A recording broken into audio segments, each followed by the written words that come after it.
इधर लिखिए सवाल। हम लोग कूलाम का नियम पढ़ रहे थे, तो कूलाम के नियम की परिभाषा में बल का मान ज्ञात कर लिया और बल का दिशा। अब चलिए एक छोटा सा सवाल लिखिए जैसे आता है। लिखिए सवाल, एक प्रोटॉन एवं एक इलेक्ट्रॉन के बीच की दूरी, एक प्रोटॉन एवं एक इलेक्ट्रॉन के बीच की दूरी 4.0 इंटू 10⁻⁻15 मीटर है। एक इलेक्ट्रॉन एवं एक प्रोटॉन के बीच की दूरी 4 इंटू 10⁻⁻15 मीटर है। इनके मध्य लगने वाले वैद्युत बल के परिमाण, इनके मध्य लगने वाले वैद्युत बल के परिमाण एवं प्रकृति की गणना कीजिए। इनके मध्य लगने वाले वैद्युत बल का परिमाण एवं प्रकृति की गणना कीजिए। आइए चलिए मेरे हीरो सिखाते हैं। अब क्वेश्चन, ये सवाल लगाना है। यूपी बोर्ड में ऐसा ही सवाल आएगा। कितने नंबर में? 1 नंबर में। चलिए देखिए क्वेश्चन क्या है मेरे हीरो, पढ़िए। एक प्रोटॉन एवं एक इलेक्ट्रॉन, तो कितने आवेश हो गए? 2। कितने आवेश हो गए? 2। तो 2 आवेश बना दीजिए। एक प्रोटॉन है, एक प्रोटॉन पे कैसा आवेश होता है? प्लस कि माइनस? प्लस। और एक क्या है? इलेक्ट्रॉन, उस पर कैसा चार्ज आएगा सर? निगेटिव। और दोनों के बीच की दूरी कितनी है? r का मान 4 × 10⁻⁻15 क्या मेरे हीरो? मीटर। क्लियर? अब बताइए प्रोटॉन पे कितना आवेश होता है? पता है कितना होता है? तो कहोगे प्रोटॉन पे आवेश मैं सिखाया हूँ, प्लस कि माइनस? Plus 1.6 into 10⁻⁻19। ये आपका क्या है? प्रोटॉन। और ये आपका क्या है? इलेक्ट्रॉन। क्लियर? दोनों के मध्य लगने वाले वैद्युत बल का परिमाण एवं प्रकृति बताइए। तो प्रोटॉन है, तो प्रोटॉन का आवेश Q1 बराबर क्या होगा? Plus 1.6 into 10⁻⁻19। अब ये इलेक्ट्रॉन है, इलेक्ट्रॉन पर आवेश Q2 बराबर कितना होगा? Minus 1.6 into 10⁻⁻19। अब देखिए मेरे हीरो, अगर आप इतना लिख दिए तो आपका अब छोड़ दीजिए, गलत हो गया। पूछिए क्यों गलत हुआ? फिजिक्स में परिमाण के साथ साथ मात्रक लिखना बहुत ज़रूरी होता है। अगर आप मात्रक नहीं लिखते हैं तो आप लोगों का नंबर क्या होगा? कट जाएगा। तो ये जो आवेश का मात्रक क्या होता है? कूलाम। तो यहाँ लिखना पड़ेगा मेरे हीरो क्या? कूलाम। समझे? यहाँ क्या लेना पड़ेगा? कूलाम।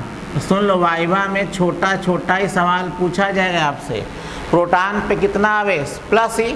आपको पता है ना कि इसका मान किसके बराबर होता है? E के बराबर। तो प्रोटॉन पर आवेश प्लस ही, इलेक्ट्रॉन पर आवेश माइनस ही। तो अब ये प्रोटॉन है और ये क्या है? इलेक्ट्रॉन। क्या लिख दिया गया? आवेश का मान Q1 बराबर प्लस 1.6 इंटू 10⁻⁻19 कूलाम, Q2 बराबर माइनस 1.6 इंटू 10⁻⁻19 कूलाम। अब दूरी कितना है? R = 4 into 10⁻⁻15 metre. अब मैं पढ़ाया हूँ ना, 11th बता रहा था ना 11th में, कि आप लोग फिजिक्स में सवाल लगाते समय सब मात्रक किस में होना चाहिए? SI सिस्टम में होना चाहिए। तो कूलाम भी SI सिस्टम में है, यह भी SI सिस्टम में है और मीटर भी। तो पहला सवाल क्या बोला है, इनके मध्य लगने वाले वैद्युत बल का क्या बताइए, परिमाण, मतलब इनके बीच कितना बल लगेगा। तो बल F इक्वल टू कितना होगा बताइए, फार्मूला जानते हैं? अरे नहीं जानते यार। दो आवेशों के बीच लगने वाले वैद्युत बल का मान कितना होता है, 1/4 पाई एप्सिलॉन नॉट के Q1 Q2 अपान कौन स्क्वायर R स्क्वायर। अब बताइए, इस सवाल में कहीं भी माध्यम की बात दिया है कि दोनों आवेशों के बीच कांच माध्यम है, मोम है, अभ्रक है, तांबा है, पानी है, हवा है, कुछ माध्यम दिया है? तो एक बात कान खोल के सुन लो, जब सवाल में कभी भी कोई माध्यम नहीं दिया रहता है तो हम समझते हैं निर्वात अथवा वायु में। सुन पाए? क्या सुने? जब तक दो आवेशों के बीच माध्यम नहीं दिया रहता है तो हम लोग माध्यम का परावैद्युतांक मतलब K का मान कितना रखते हैं, 1। अर्थात तब हम किस फार्मूले का यूज करेंगे, तो बोलोगे F equal to 1/4 pi epsilon not Q1 Q2 upon कौन स्क्वायर R स्क्वायर। तो अच्छे से जान जाइए मेरे हीरो, सवाल लगाते समय अगर दोनों आवेशों के बीच कोई माध्यम नहीं दिया है तो बल F का मान कितना हम रखते हैं, 1/4 pi epsilon not Q1 Q2 upon R square. समझे? तो यहाँ पर फार्मूला वास्तव में क्या होता है, 1/4 पाई एप्सिलॉन नॉट के Q1 Q2 अपान R स्क्वायर। पर दोनों आवेशों के बीच कोई माध्यम नहीं दिया है, इसलिए निर्वात अथवा वायु में K का मान कितना होगा, 1। अतः F का मान 1/4 pi epsilon not Q1 Q2 upon R square. अब इसी में क्या रखा जाएगा, मान। तो देखिए अब बताइए 1/4 पाई एप्सिलॉन नॉट का मान बताए हैं कितना होता है, 9 × 10 के पावर 9 मात्रक न्यूटन मीटर स्क्वायर पर कूलाम स्क्वायर, 9 × 10 के पावर 9। Q1 का मान बताइए मेरे हीरो, तो बोलोगे 1.6 × 10⁻⁻19।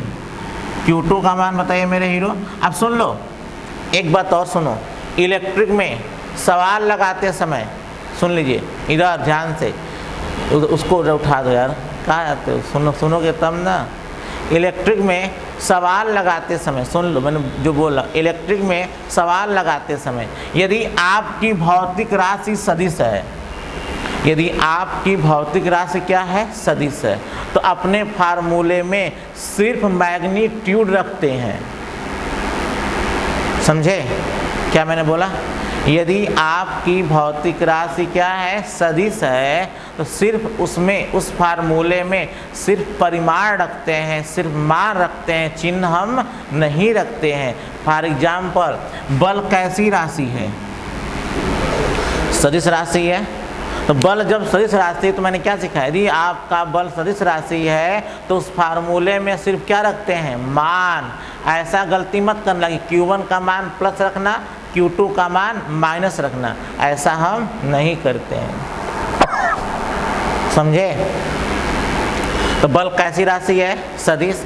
तो मैंने क्या सिखाया, पूरे इलेक्ट्रिक में अगर आपकी भौतिक राशि क्या है, सदिश है, तो सिर्फ उस फार्मूले में क्या रखते हैं, मैग्नीट्यूड, हम चिन्ह नहीं रखते हैं। अब उल्टा क्या हुआ, यदि आपकी भौतिक राशि अदिश है तो हम अपने फार्मूले में चिन्ह सहित रखते हैं।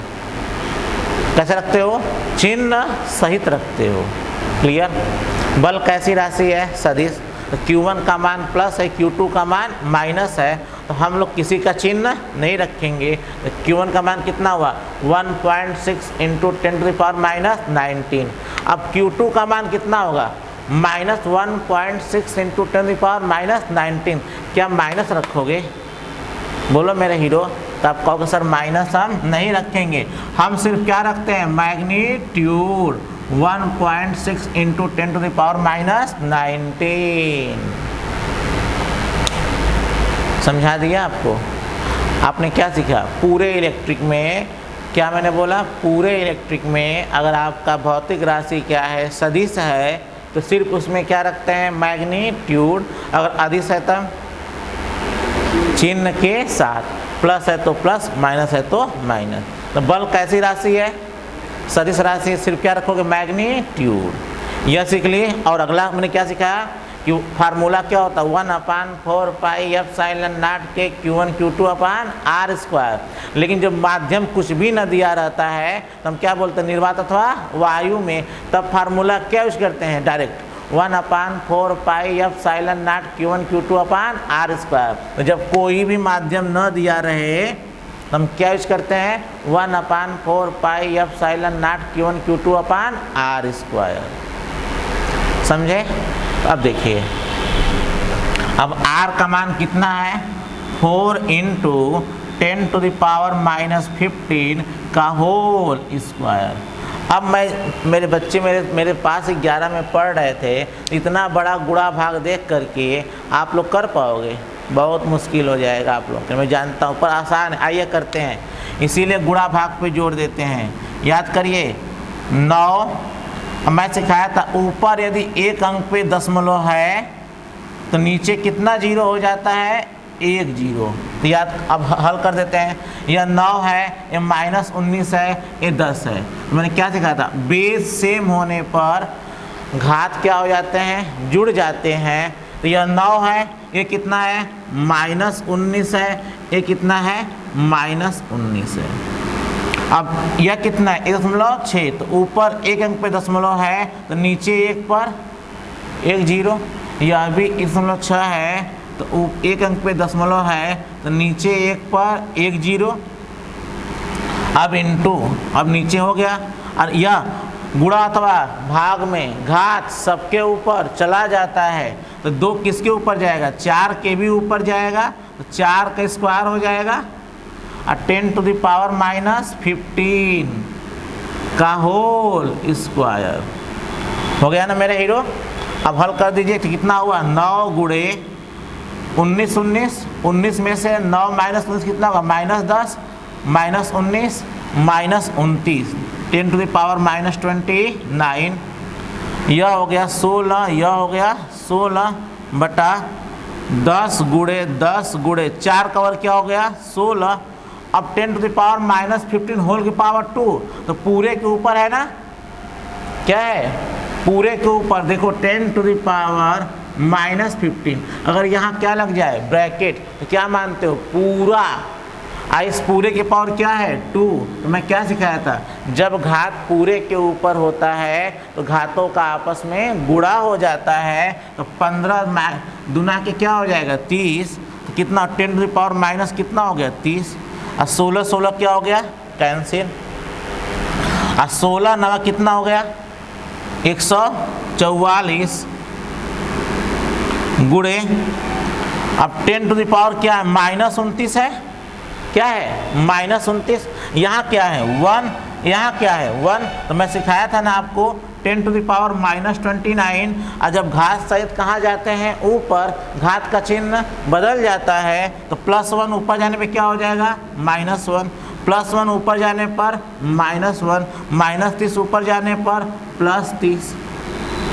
तो 144 गुणे -29 -1 कितना होगा? -30 +30 क्या हो गया? कैंसिल। 10⁻⁻1। अब मैं क्या सिखाया हूँ? यदि घात प्लस है तो प्लस वाला 0 लगाता है, माइनस वाला दशमलव लगाता है। तो कितना अंक पर दशमलव लगेगा सर? 1 अंक पर। तो कितना होगा? कहाँ से लगता है? दाएं से बाएं, दाएं से बाएं। बंद करा दो पूरा।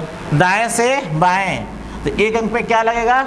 दशमलव। तो कितना होगा? 14.4। अब मात्रक क्या हो गया? न्यूटन। तो ये ऐसा ही यूपी बोर्ड में छोटा सा सवाल आएगा 1 नंबर में। यह गुणा भाग है, और गुणा भाग बहुतों को नहीं आता है तो आपका गलत हो जाएगा। क्लियर? जल्दी छाप लीजिए।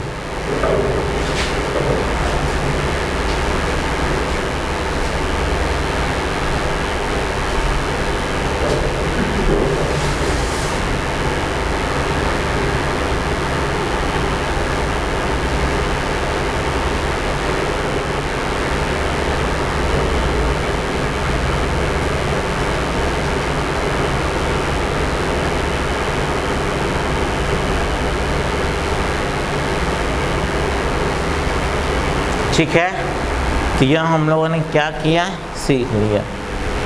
जल्दी जल्दी छाप लो।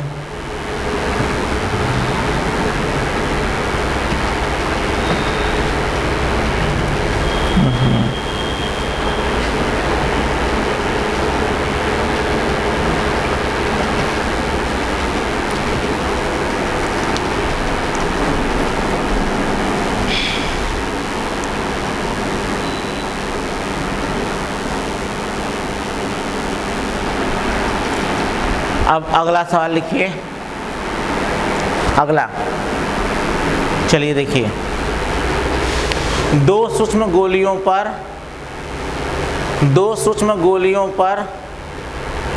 80/3 × 10⁻⁻9 तथा 160/3 × 10⁻⁻9 कूलाम आवेश है।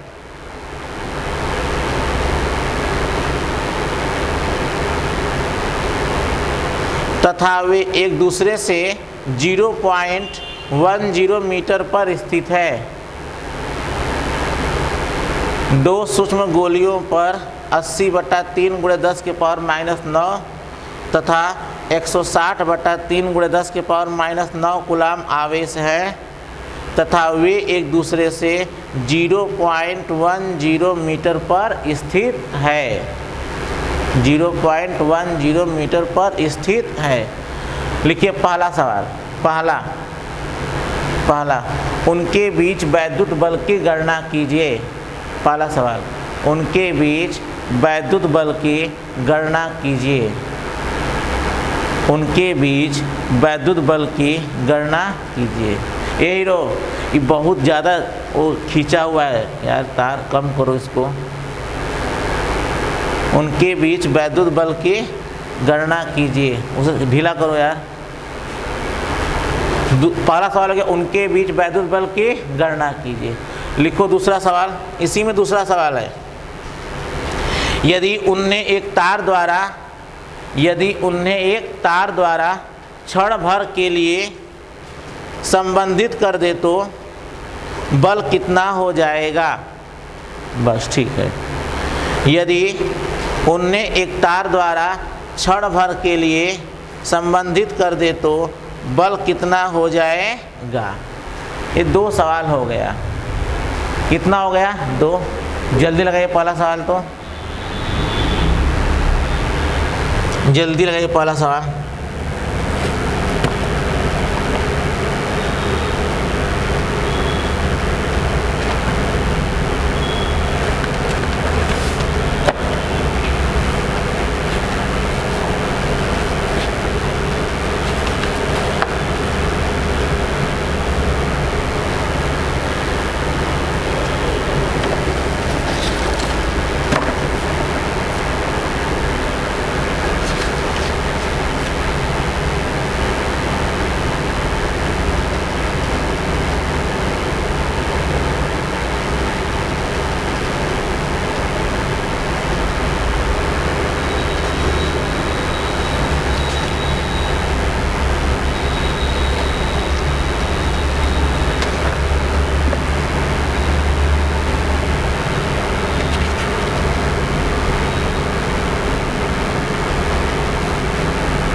जल्दी लगाइए।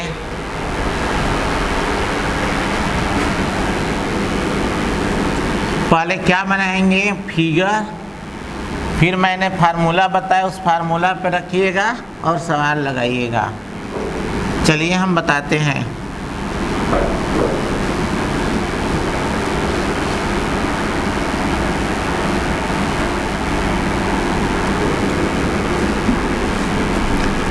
अब देखिए, मैंने कहा कूलाम का नियम का सवाल लगाते समय सबसे पहले क्या बनाओगे, फिगर।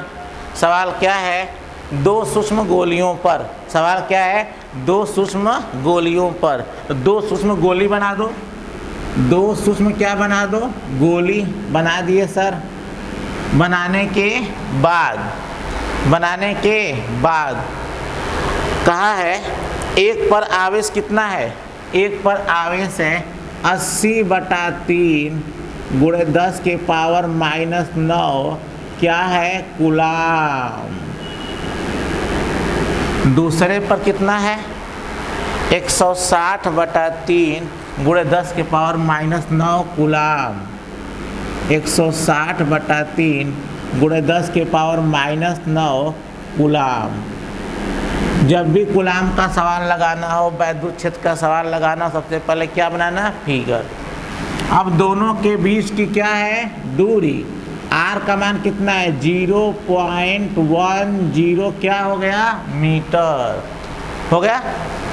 अब बताइए पहला सवाल क्या है, उनके बीच वैद्युत बल की क्या करिए, गणना कीजिए। तो वैद्युत बल का फार्मूला क्या, आवेश के बीच कुछ कहा है, अगर माध्यम दिया रहता तो वैद्युत बल का फार्मूला क्या लगाते, 1/4πε0 के Q1 Q2 अपान कौन स्क्वायर, r²। यह फार्मूला कब लगाते, जब दोनों आवेशों के बीच कोई माध्यम दिया रहता। बताइए कोई माध्यम दिया है, अर्थात जब कोई माध्यम नहीं दिया रहता है, इसका मतलब कौन माध्यम है, निर्वात अथवा वायु है। कौन माध्यम है, निर्वात अथवा वायु है। और निर्वात अथवा वायु में k का मान कितना रखते हैं, 1। तो k का मान क्या रख दोगे, 1। अर्थात निर्वात अथवा वायु में किसको हटा दोगे, k को। या मैं पूरा लिख देता हूँ कि निर्वात अथवा वायु में k बराबर क्या हो जाएगा, 1। तो F इक्वल टू क्या हो जाएगा, 1/4πε0। k का मान कितना हो गया, 1। Q1 Q2 अपान कौन स्क्वायर, r²। इसका मतलब क्या सीखे आप लोग कि यदि निर्वात अथवा वायु दिया रहेगा, यदि निर्वात अथवा वायु दिया रहेगा, सुन लो, यदि कोई माध्यम नहीं दिया है, इसका मतलब क्या समझोगे, निर्वात अथवा वायु। अब बल F का फार्मूला क्या लगाओगे, 1/4πε0 Q1 Q2 अपान r²। और जब क्या दिया रहेगा, माध्यम, कांच है, मोम है, अभ्रक है, तांबा है, कुछ भी माध्यम दिया, तब क्या लगाओगे, 1